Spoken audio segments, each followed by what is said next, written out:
Saya Rikman Dwi Mesandi. Saya Livita Sandra Dudianti. Saya Muhammad Yudika. Saya Nigrian Setiawan. Saya Laila Koferia. Saya Fikri Karim Saputra. Di sini kami akan menampilkan drama teater yang berjudul Curhatan Seorang Siswa SMA. Selamat kepada 100 siswa yang telah diterima di SMA Negeri. Dan tidak selamat dan tidak sukses pada siswa yang tidak diterima di SMA Negeri.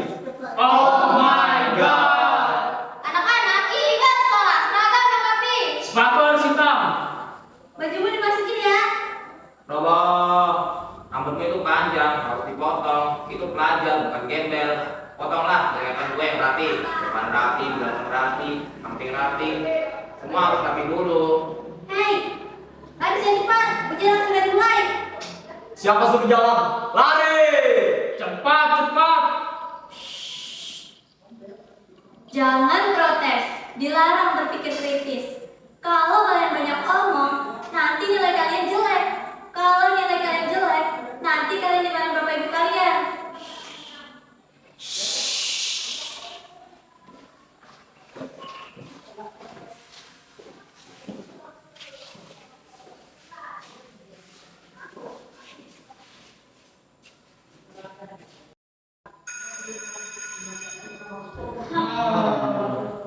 Aku bangun pagi-pagi. Ibu tidak sempat menyiapkan sarapan karena ia harus bekerja. Hampir setiap pagi, ibu tidak sempat menyiapkan sarapan karena ia harus bekerja. Hampir setiap hari, ibu tidak sempat menyiapkan sarapan karena ia harus bekerja. Ibu membangunkanku dari mimpi yang bahkan belum usai. Hampir setiap hari aku bangun pagi-pagi, tapi ibu tidak sempat menyiapkan sarapan karena dia harus bekerja. Nak, sarapan di sekolah saja ya, kata ibu sembari memberi uang saku.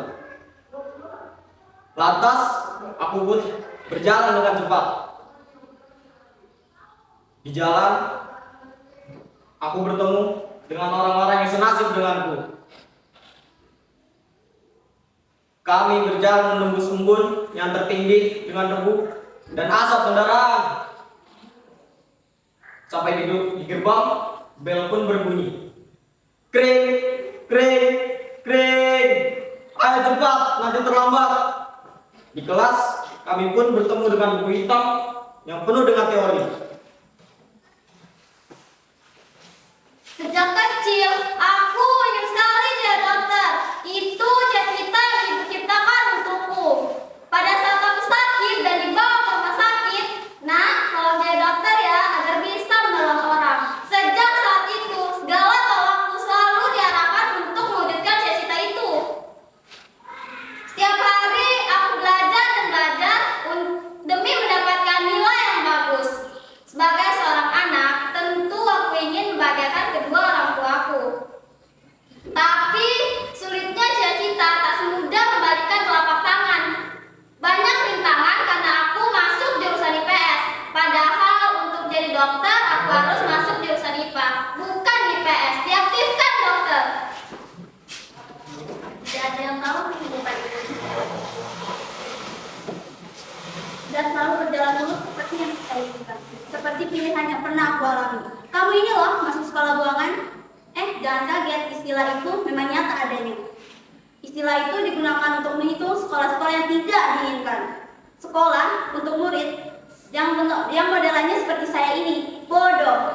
Masih ada ya sekolah buangan itu. Sekolah swasta itu ya? Kok kamu mau sih sekolah di sana? Gak mau dimasukin ke sekolah negeri aja? Insiden itu sering terjadi ketika aku bertemu teman-temanku. Bukan dia temu makan? Itu sekolahku. Sekolah dengan label favoritku. Fasilitas-fasilitasnya amat banyak. Apa aja ada. Mulai dari komputer terbaru. Kelas kita kan terpisah, semua tersedia. Setiap hari, guru-guru selalu mengajakmu untuk membaca buku di perpustakaan. Harus belajar, belajar, dan belajar. Baca buku, baca buku. dan kita harus mengikuti peraturan itu. Ayo, besok akan ada ujian, kita harus jadi juara umum. Itu sudah menjadi adat kebiasaan di sekolah kami.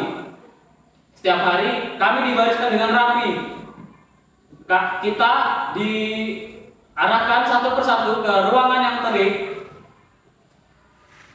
Hampir setiap hari, hampir setiap pertemuan, pada setiap waktu, pada setiap pelajaran. Tidak ada waktu lain bagi kami. Yang saya temukan hanyalah perintah, sekolah perintah.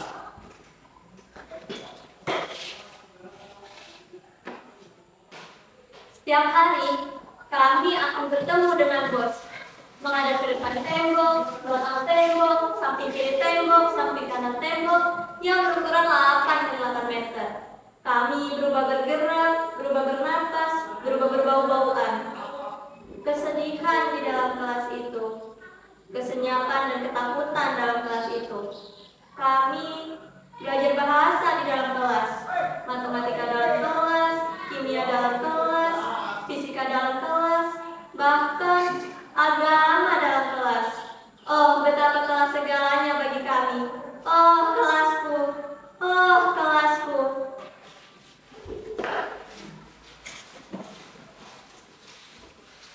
Hari ini adalah kemarin, esok adalah hari ini.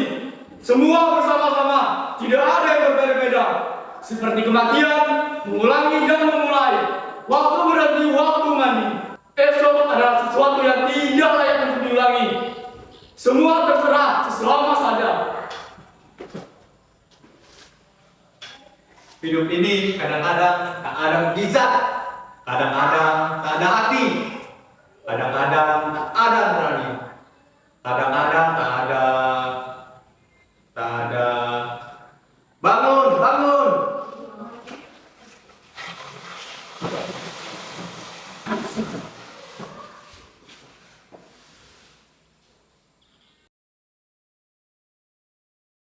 Sekian